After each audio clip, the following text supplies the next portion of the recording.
Why did I try to reverse boost is the big question I will be answering here in this video.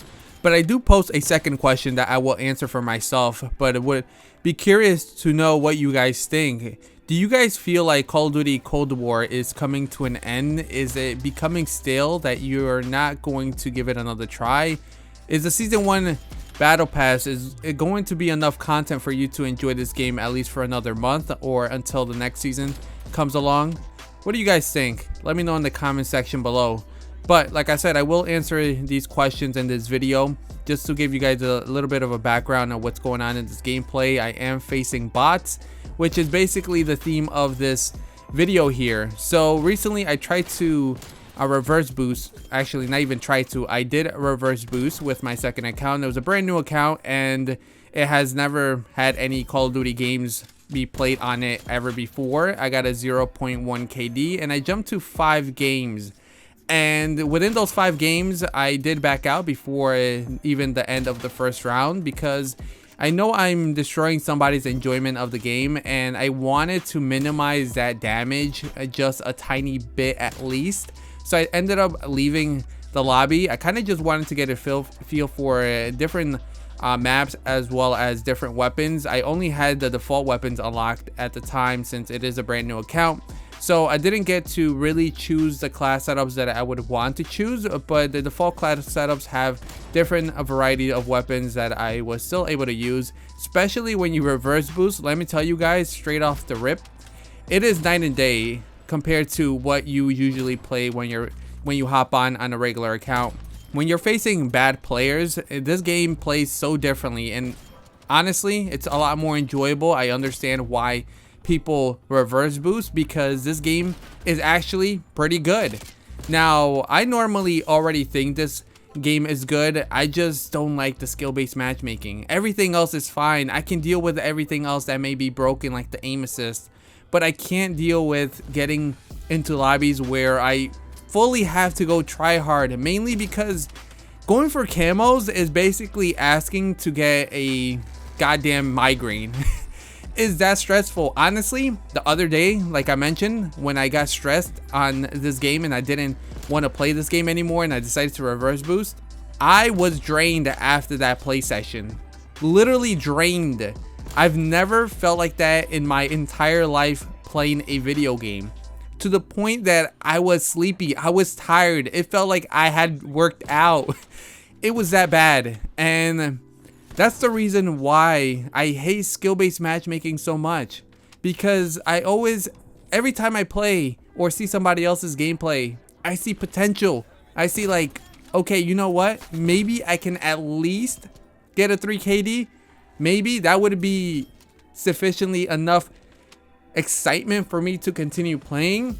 But some of these games, forget about it. I'm going negative. Have I ever gone negative ever before?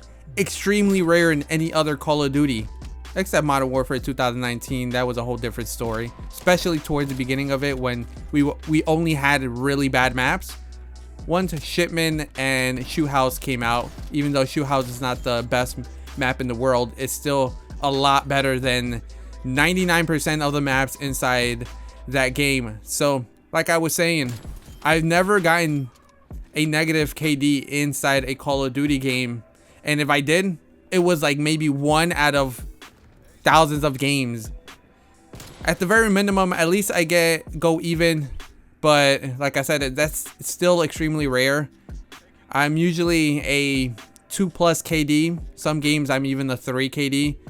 And playing random lobbies is pretty much guaranteed that I'm going to do somewhat well, because not everybody in the lobby is going to be extremely try hard. There may be a couple of guys that are good, and even when I went up against teams, like I said, I've always managed to get at least a positive or minimum a even flat KD. But going extremely negative, I got this one game in TDM where I literally went like 5 and maybe like 15 until I just started camping.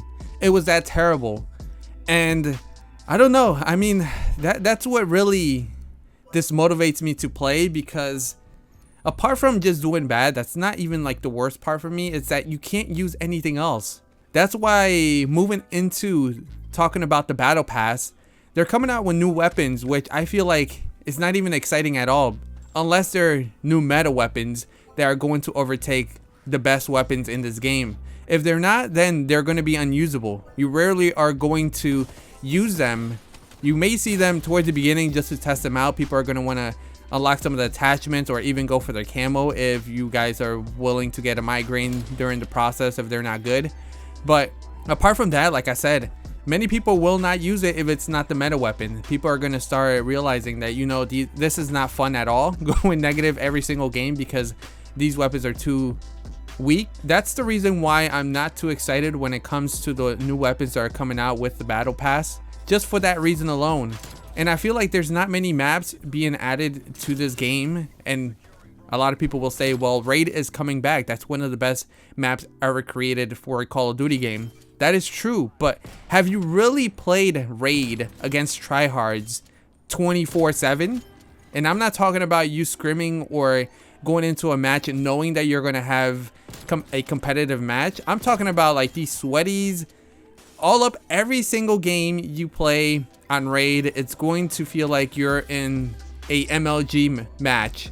Is that really fun? I think it's going to ruin Raid, especially if they decide to go the Modern Warfare 2019 mode, where they're going to add certain sections, certain safe spaces in order to let the weaker players have some sort of location where they can camp up and potentially kill you. Treyarch hasn't really done that from my memory, but it can happen. You never know.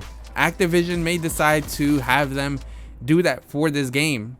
That's why I feel like the battle pass is not really going to change much. It may be a little bit enjoyable towards the beginning, but honestly, I may not even purchase it until this skill-based matchmaking is removed, or at least to the very minimum toned down.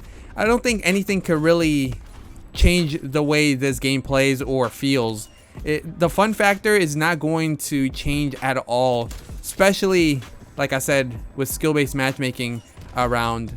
All these new maps potentially can be terrible, especially when you're playing sweats like I mentioned.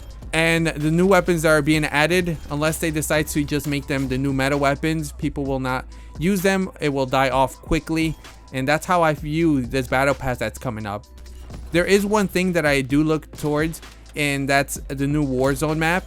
It's supposed to be a smaller version of the current Warzone map, and it's also supposed to be less players, but hopefully they don't decrease the amount of players to the point where it's not like fast paced. It's supposed to be like the fast paced Warzone that we had at one point in Warzone, where I think the zone would close a lot quicker, so people had to actually move within a very restricted area, which made it feel a lot faster. And I really enjoyed that, and I'm hoping that that's the case for this new Warzone map. If that is the case, I may be just sticking to Warzone. Honestly, I'm not a big fan of the regular one, just because I don't really like to play on big maps. I don't like to go around a map for like 5 minutes, end up dying, because I usually just play alone. Not many of my friends play Warzone, and it's just very boring when you're just roaming around looking for loot and then end up dying for no reason. It's very annoying, and having to go through the whole loading screen once again. That's the reason why I don't play Warzone too much, because it consumes too much of my time, and I don't feel like I get enough game time when I play Warzone. That's the only reason, but that can be fixed with a smaller map, quicker matches, and more players to kill, and not having to like play peekaboo against these players on these humongous maps. But yeah, that's the main reason why I decided to reverse boost and test it out. And also, those are my thoughts on the battle pass. Let me know what you guys think in the comment section below. Again, if you guys enjoyed this commentary, make sure to drop a like. It's always highly appreciated. Subscribe if you guys are new around here. Turn on those notifications. I have a lot more topics to talk about for this game, because there's so many things coming out regarding skill-based matchmaking, regarding Activision cheating and making bad players actually better than they are. We'll talk about that in another video. But hopefully you guys did enjoy again. Take care, guys, and I'll see you guys in the next video. Peace.